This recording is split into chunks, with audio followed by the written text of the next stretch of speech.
दोस्तों हो नमस्कार। आज एक बहुत ही खूबसूरत पौधे की जानकारी हम लेने जा रहे हैं। इसका फूल अनोखा होता है और ज्यादातर हम गमले में लगाते हैं, हमारे बागों में इसको लगाते हैं। ये जो फूल है उसका जो रंग होता है ज्यादातर गुलाबी होता है, सफेद भी होता है, अभी अभी अलग अलग कलर के भी फूल मिलने लगे। ऐसा जो पौधा है जिसको हम सदा सुहागन बोलते हैं, जिसको हम सदाफुली बोलते हैं, जिसको हम पेरीविंकल बोलते हैं, जिसको हम साइंटिफिक लैंग्वेज में कैथेरैंथस रोजियस बोलते हैं। इसका सिनोनिम भी है विंका रोजिया। ये हमारे अपोसाइनेसी कुल का पौधा है।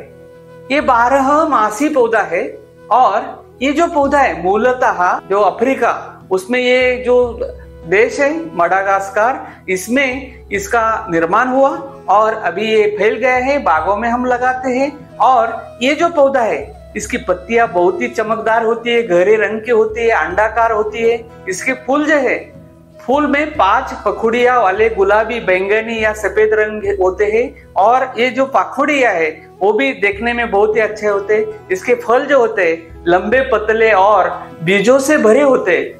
इसका जो बीज होता है वो काले रंग का होता है।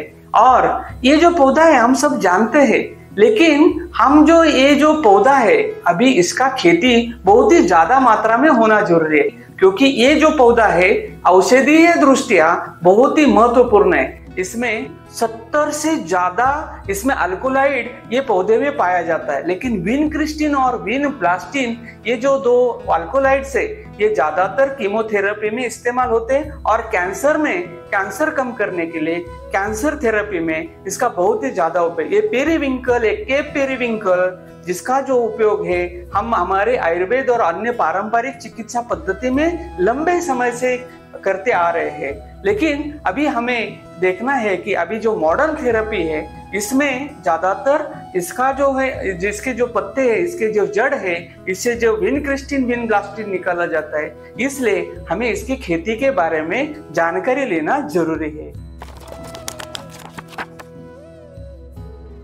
इसकी जो खेती है हमें अभी करना बहुत ही जरूरी है।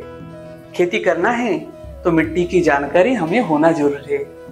ये जो पौधा है इसको जो मिट्टी है वो हम कौन सी भी मिट्टी इसके लिए इस्तेमाल कर सकते हैं, उपजाऊ हो या बंजर हम इस्तेमाल कर सकते हैं। लेकिन जल निकासी होने वाली मिट्टी इसके लिए होना जरूरी है। इसका जो पीएच है वो अम्लीय होना चाहिए। 6 से 6.5 है तो बहुत ही अच्छा है, हमें उत्पाद अच्छा मिलता है। और जलवायु जो है हम इसको हमारे देश में कहीं पे भी लगा सकते हैं, लेकिन पानी भरने वाली जमीन इसके लिए नहीं चाहिए। बुआई जो है जून जुलाई में इसका बुआई कर सकते हैं। बीज जो है हम इसका बीज से रोप बनाना हमें जरूरी है। बीज बारीक आकार के होते हैं और लगभग 3 किलो बीज जो है 1 हेक्टेयर के लिए सफिशिएंट होते हैं। और बीज जो है उसका जो है बेड के ऊपर बीज उसका बुआई करके हम अगर उसका रोप बनाते हैं और रोप को ट्रांसप्लांट करते हैं, बेडों के ऊपर इसका जो डिस्टेंस होना चाहिए, plant to plant distance 30 by 45 centimetre या 45 बाय 45 सेंटीमीटर। अगर हल्की जमीन है तो ऐसी जगह पे 30 बाय 30 सेंटीमीटर यानी कि 1 फीट बाय 1 फीट में ये पौधा लगाना जरूरी है। लेकिन पौधा लगाते वक्त हमें किस्म जो है वो भी ध्यान में रखना जरूरी है। कोई भी कहीं से भी लेके आए बाग से और हम इसका खेती करें ऐसा नहीं। निर्मल और धवल जो सीमैप जो है हमारा central institute of medicinal plant जो है लखनऊ स्थित, उन्होंने ये जाति विकसित की है और उसका जो फूल होता है वो गुलाबी रंग का ही होता है। हमें सफेद या अलग अलग जो रंग होते हैं उसका खेती नहीं करना है और वो बाजार में बेचा भी नहीं जाएगा। इसलिए गुलाबी रंग का जो है जो मैंने जाति बताई है वही हमें इस्तेमाल करना है।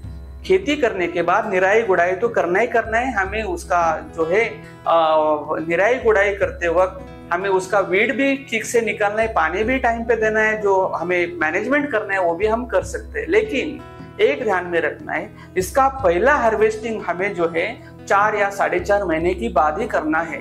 क्योंकि और जब भी हमें हार्वेस्टिंग करना है तो पानी नहीं देना है, इसको स्ट्रेस में रखना है। विनक्रिस्टिन बढ़ने के लिए उसको स्ट्रेस में रखना है और 15 दिन 21 दिन तक पानी नहीं देना है। और 3% 4% हमें ये विनक्रिस्टिन विनब्लास्टिन हमें मिलना जरूरी है। आयुर्वेदिक दवा हो या जो मॉडर्न मेडिसिन जो है जिसमें एक्सट्रैक्ट निकाला जाता है, ज्यादातर इसका खेती जो है एक्सट्रैक्शन के लिए किया जाता है।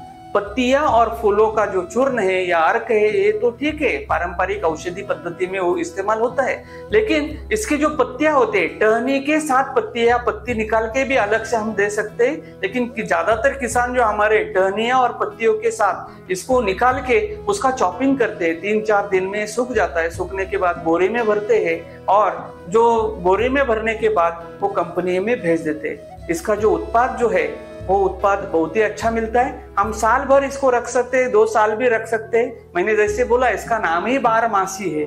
साल भर में 3 कटाई हम कर सकते हैं। पहली कटाई 4.5 महीने के बाद, और दूसरा कटाई उसके बाद 3 महीने के बाद, और तीसरी जो है 12 महीने के बाद। यानी कि तीसरे कटाई में हम उसकी जड़ भी निकल के बेच सकते हैं। जड़ जो है उसकी मांग भी अच्छी है और जड़ों को बाजार भी अच्छा मिलता है। जो टहनियां और पत्ते हैं 7,500 रुपए क्विंटल बेचा जाता है। 10,000 रुपए क्विंटल जो है उसके जड़ बेचे जाते हैं। तो ऐसे जो है बहुत ही सुंदर दिखने वाला जो पौधा है, बारहमासी, जो सदाबहार बोलते हैं हम, जिसको सदाफुली बोलते हैं, तो इसका हमें खेती करना जरूर है।